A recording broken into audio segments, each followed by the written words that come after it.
What's up everybody, S. here, and today we're talking Tesla Model 3. Now for those of you that don't know, this is one of 3 vehicles that Tesla Motors currently makes, and it is by far their cheapest, starting at $35,000. Now let me just say this and get this out of the way.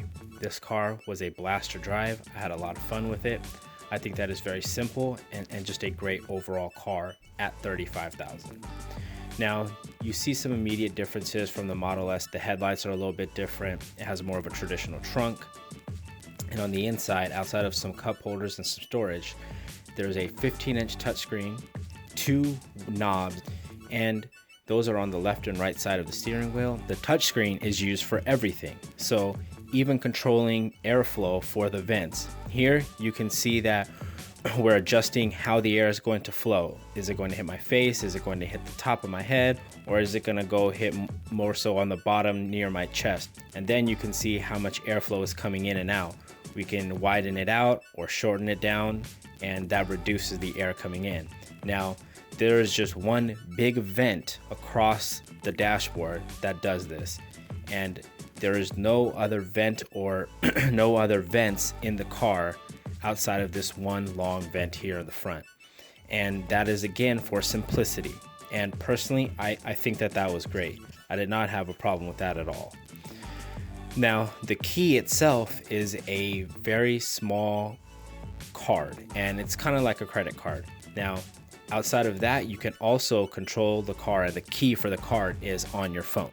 Now, one of the big things that I wanted to look at for me personally, since I'm a father, is there any space for a car seat? And as you can see here, there is more than enough space for 2 big car seats. And although you can't really have someone in the middle of those, if you wanted to have some car seats in here, that's not going to be a problem.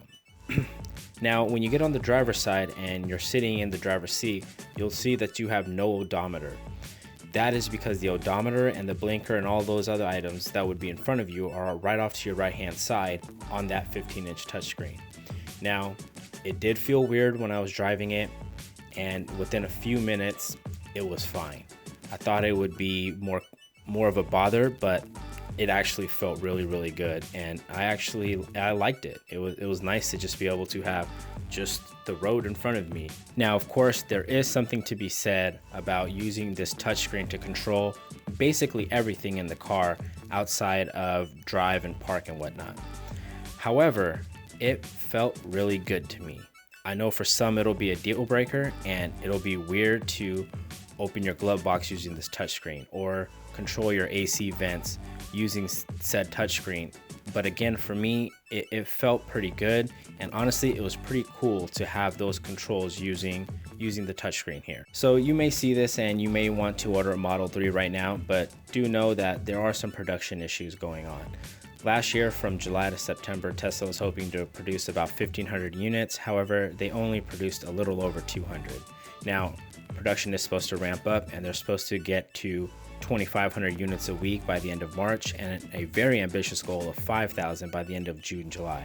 But that's still to be seen, so definitely going to keep an eye on that.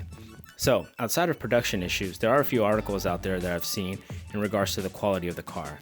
Now, something I want to point out is that this car starts at $35,000, so there is going to be some quality that you don't get. For example, on the Model S, you have an air suspension option.